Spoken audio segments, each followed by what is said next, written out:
Welcome into Wiltfong Whiparound, everybody. Grace Remington here with our Director of Recruiting, Steve Wiltfong. We got an unreal weekend of college football ahead, Steve. There are 3 matchups between teams that have a record of 5-0 or better. Only the second time that's happened in history. But we're going to start this episode off in Knoxville, a top 10 matchup between Alabama and Tennessee. Maybe the most important game of this series, at least in the last 15 years since Nick Saban took over. The Stars are going to be out on Rocky Top for sure. Who can we expect to see there?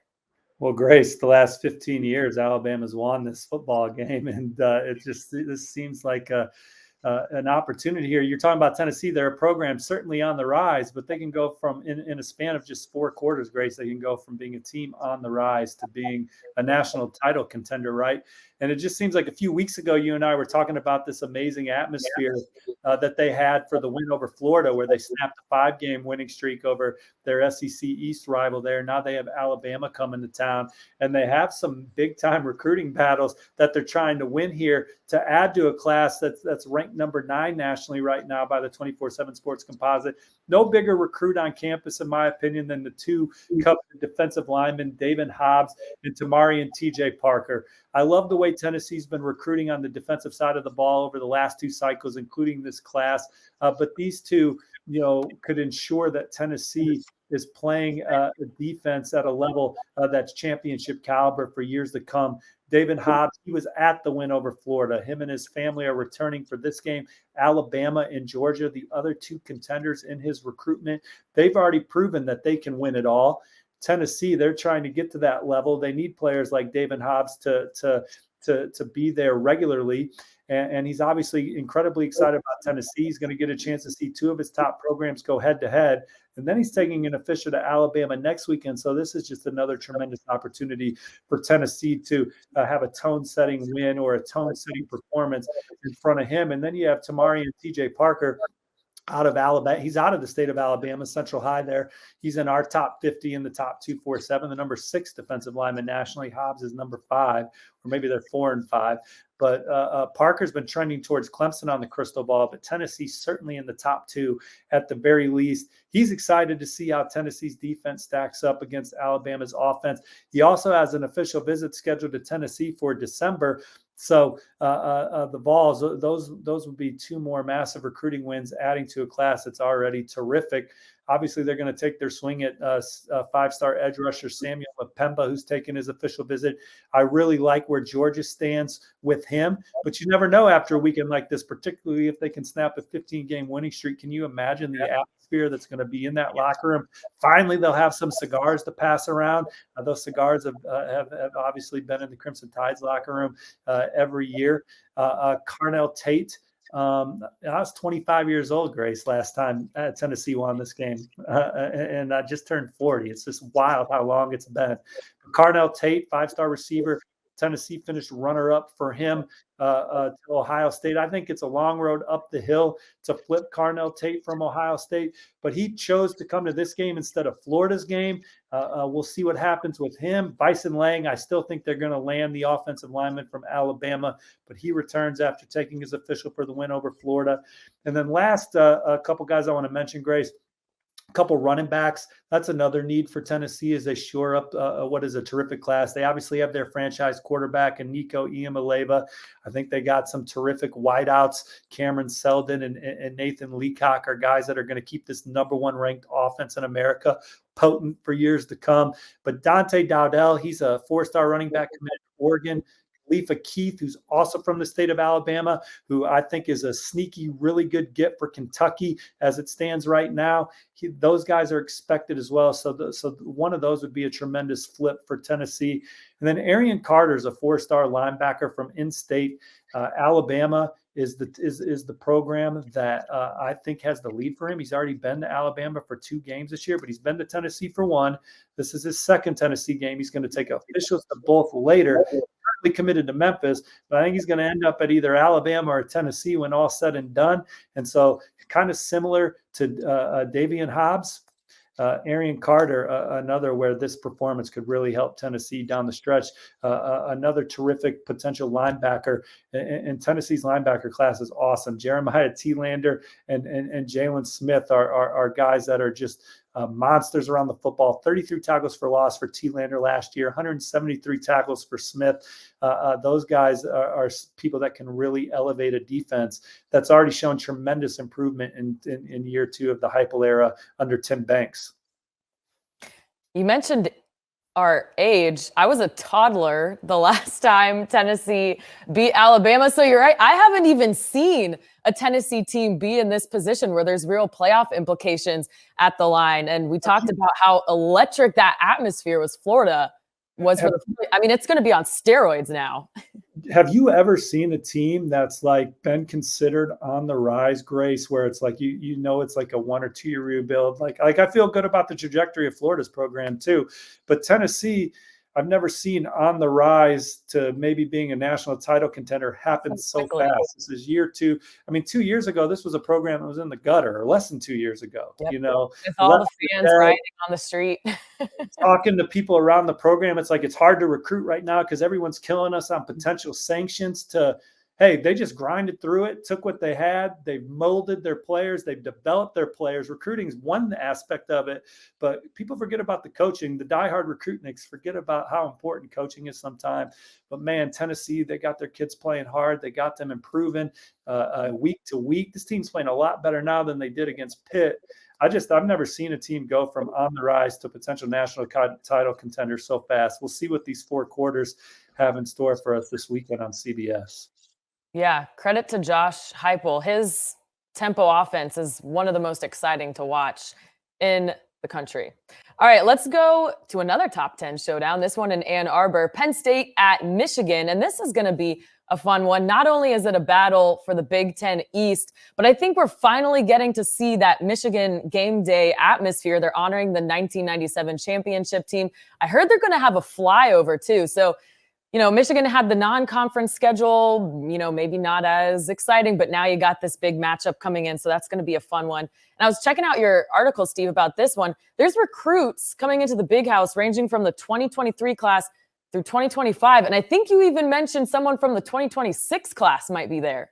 Yeah, this is an experience that can really set the tone in some young prospects recruitment for years to come. But they do have some key guys coming in as they try and finish this 2023 cycle strong. Offensive line is one of their big positions of need down the stretch. And one of their top guys, Taliafi Tala, out of Utah, is coming in for an unofficial, which means I think they could get him back for an official visit. So he's a young man that they would really love to land. I think that Michigan is the team to beat for Nathan Afabi, who visited earlier this season. They got guys like DJ Chester,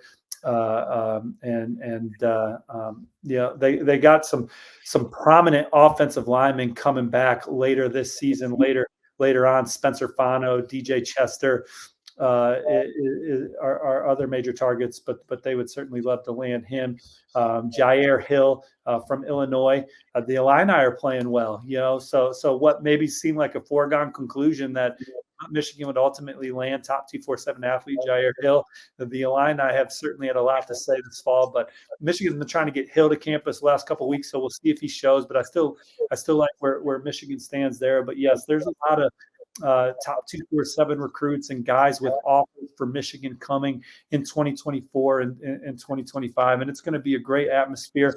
Nothing better than a great flyover at the Big House. And it's going to be a chance to make an impression against a Penn State team that's kind of become a rival for Michigan in conference here. Kendrick Bell's taking his official visit. He's an athlete from Park Hill in Kansas City. I think they'll ultimately land him as well. So let's go to the Pac-12 now. Earlier this week, Utah coach Kyle Whittingham was talking about how his team feels like it's in an eerily similar position at this point in the season, week 7, that it was last year. They started 4-2, didn't know where things were going, but then they reeled off all those wins, went on to play for the Pac-12 conference.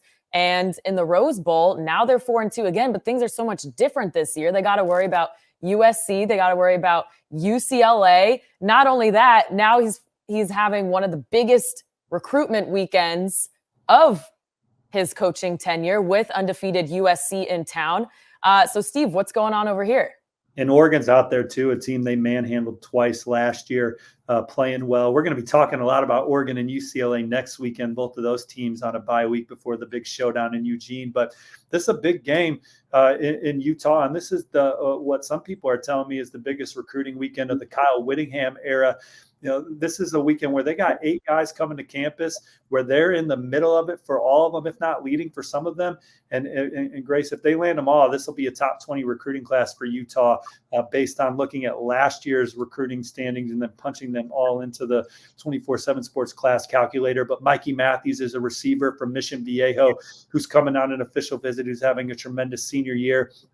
Tabake Tuki Olavatu out of Summit High School there in California. He's a two-way standout that I have crystal balled to Utah this week. I think they've kind of set the tone in his recruitment they offered in August. And then 4-star running back John Randall Jr. out of Wichita, Kansas.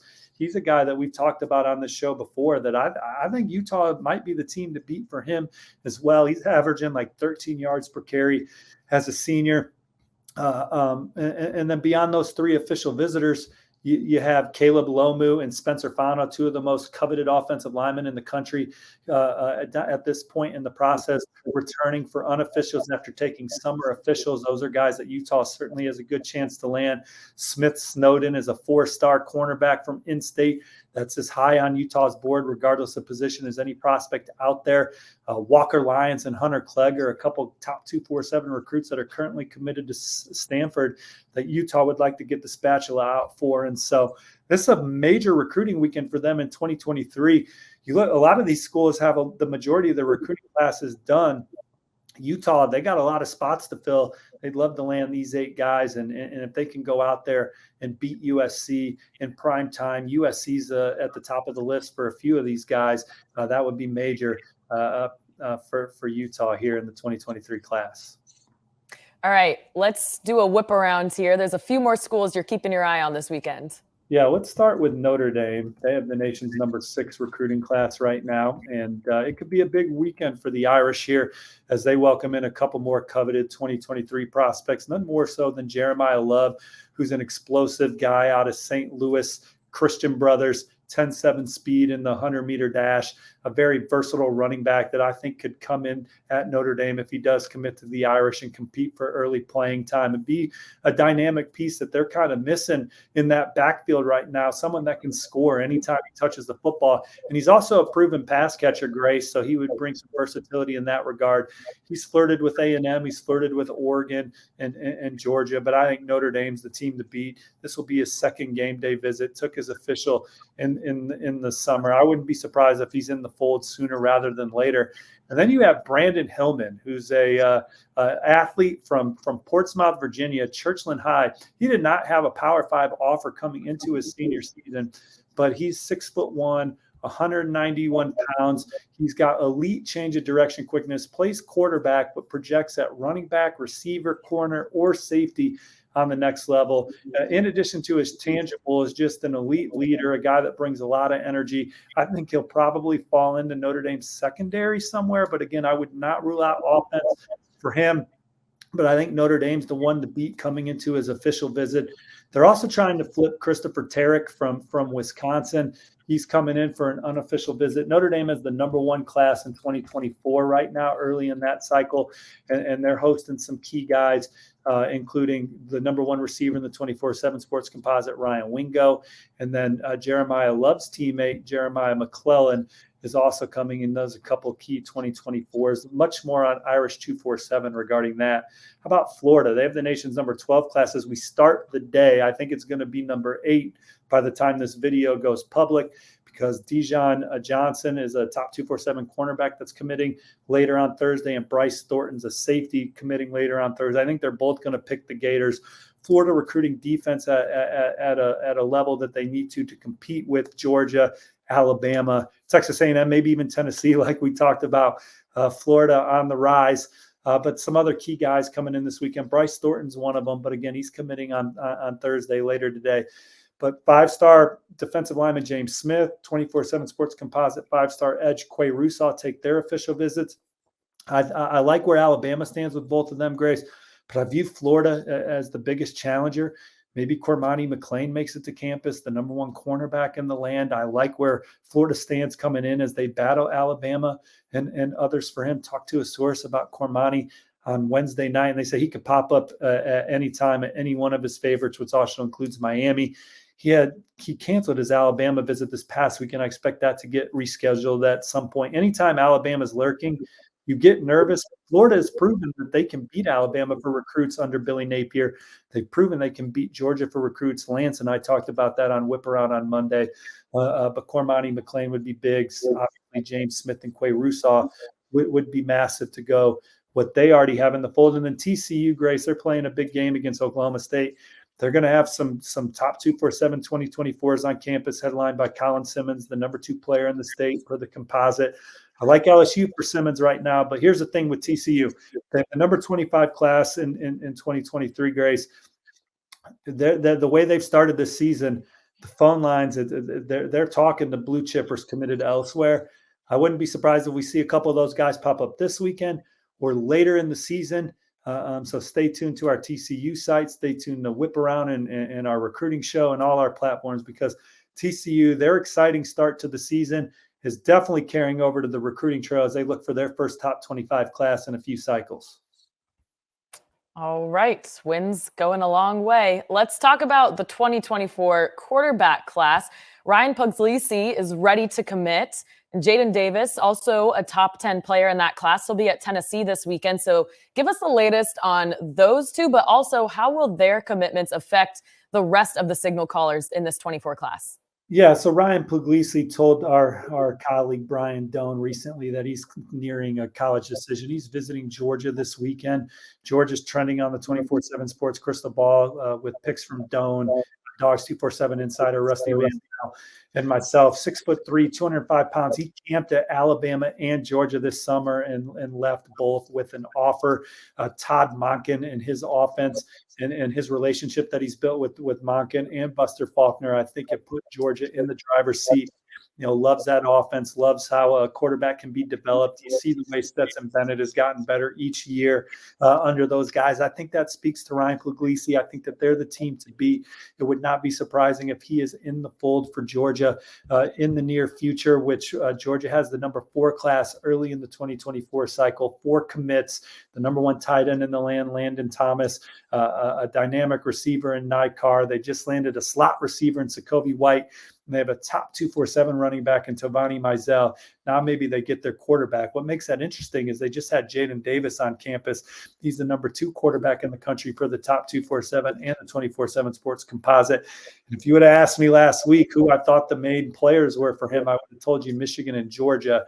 I don't see Georgia as one of the prominent programs in the recruitment moving forward. I do think Georgia's going to try and take 2 passers. I don't think Jaden Davis is going to be the other. He's at Tennessee this weekend.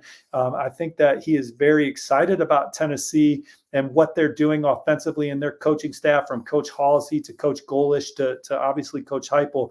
But they have Nico Iamaleava in the fold. So I think some conversations would maybe have to be had about what the competition would look like if he did pick Tennessee. But I love Michigan for Jaden Davis and their position. He's going to go back for the Michigan State game after visiting earlier this fall. And then you have Clemson. Clemson's very much in the mix. He was there a couple weeks ago. That was a dream offer for him. He's been camping at Clemson since the 5th grade. So don't sleep on Clemson for him. And then Penn State. They're also a school that I view as a top 3 or 4 program for Jaden Davis. He's going to go to the Whiteout next weekend as they take on Minnesota. So those are 3 programs that have done a good job building a rapport with him. North Carolina's in there. So is LSU. Those are the major contenders for Jaden Davis. But we've got some quarterback dominoes falling. Number 1, Dylan Raiola is a Buckeye. CJ Carr, number 4, is already in the fold for Notre Dame. He'll be back in South Bend this weekend.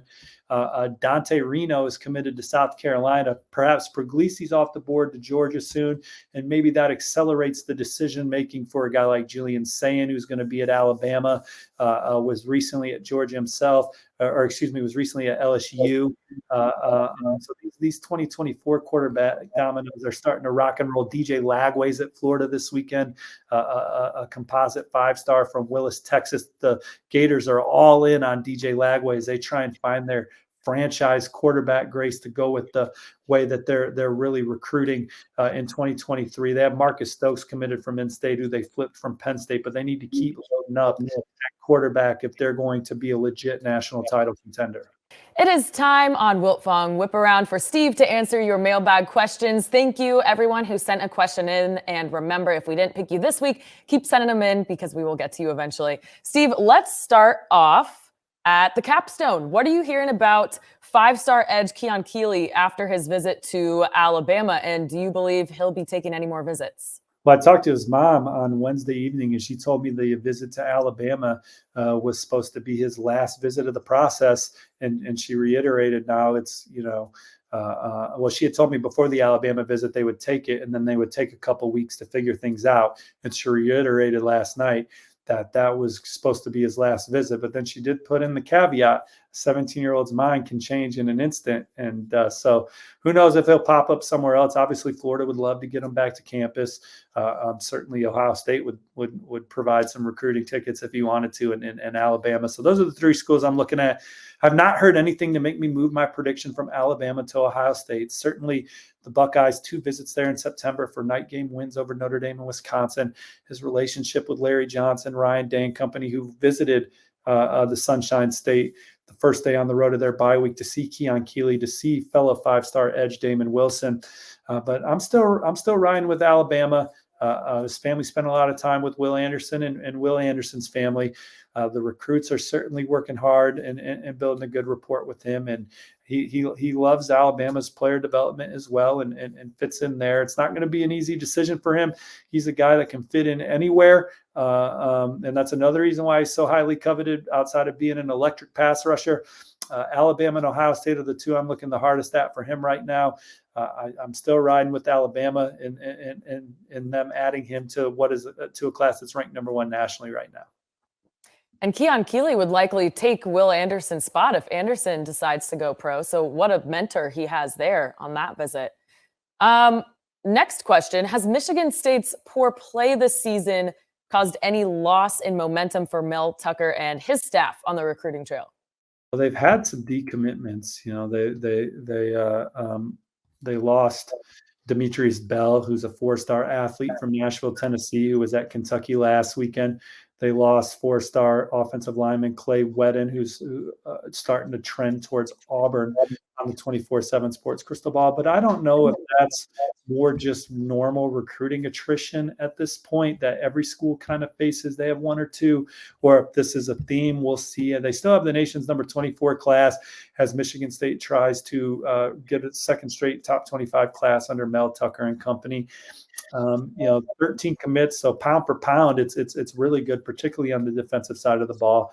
I don't, we'll see how it goes. Recruiting's fickle, and they got a lot of good players in the class that people are certainly reaching out to and burning up the phone lines on. But I haven't heard anything imminent at this point with any of the other guys.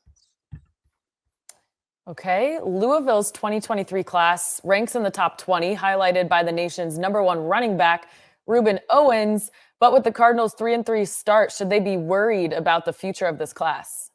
Well, I think as a whole, no. I think that a lot of these guys are solid and are excited to play their college football at Louisville, and they just got to continue to play an exciting brand of football, and some of these toss-up games come out on the good side of those moving forward. I did talk to Ruben Owens Wednesday night, and he said he could potentially visit Texas and Texas A&M still, but he's going to be at Louisville for their homecoming game, and remains extremely excited about his future with the Cardinals. The one to watch is obviously DeAndre Moore Jr. We talked about it on Whip Around a couple weeks ago. Texas is very heavy in that one. Georgia is a potential player for him too. Out of St. John Bosco, you got some programs coming around trying to flip Stanquan Clark, the linebacker from Miami Central. So they're certainly similar to the Michigan State question you just asked me.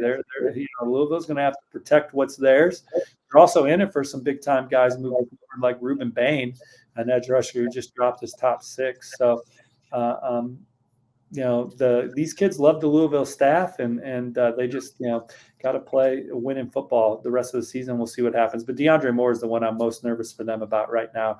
I think that there's a good chance that he ends up in Texas's class, but you also have Georgia and some other schools knocking on the door. And our final question, how is South Carolina faring with their remaining recruiting targets, especially 5-star edge Nicholas Harbor? Well, they're having, they're on track for the best recruiting class that they've had in the 24/7 Sports era, going back to 2010, standing in at number 15 nationally. So Coach Beamer and company, they're doing a great job building great reports with their top targets. They've recruited the offense and defensive line really well, and that linebacker room. So front 7 and the hog mollies up front on offense, love what they're doing there. And then as far as their targets moving forward, Nicholas Harbor is obviously the big one. That recruitment's going to be a marathon. That's going to go to the end. He's got an LSU official visit locked in for the first weekend of December. It was supposed to be last weekend, but had to reschedule it because of an 11 a.m. kick in his own high school schedule. Michigan blew him and his family away when he returned there for his official visit earlier in the month. So they got some major competition for Nicholas Harbor, but they've done a good job recruiting him. They're trying to stay in it for Chris Peel, a 4-star corner from Charlotte. I like Georgia there, but he's talked about returning for an official visit, and they're going to come around on some guys. They're evaluating senior film, and so that we'll see if some guys pop up late. But I think they're also saving some scholarships for the transfer portal, Grace, and seeing what shakes there. So Clint Brewster might be talking a lot about the Gamecocks with you and on his program that we have on our platform. I love how Shane Beamer wears his heart on his sleeve. Did you see him in the locker room after that win against Kentucky? No, it's and I texted Josh Pate as that game was closing, and I said, Josh, what month is it? And he goes, I got the tweet ready. It's Cocktober. They just, it is their time. And I could just see when I sent Josh that text, I could see his smile, like going, I got this tweet ready to fire off, like it was almost like Kentucky, do not pull this out late because it is Cocktober, and we'll see what happens with them this week. They got Mississippi State, right? Yes, they do. Man, well, I hope Cocktober continues. Shane Beamer and the boys, that looks like a fun time over there. All right. Well, that's it for this episode of Wiltfong Whiparound. Thanks for tuning in, everyone. And thanks to all the people helping us behind the scenes. Remember to subscribe to 247sports.com for recruiting content all weekend long, all season long. We have the updates that you can't get anywhere else. For Steve Wiltfong, I'm Grace Remington. Enjoy your game day, and we'll see you next week.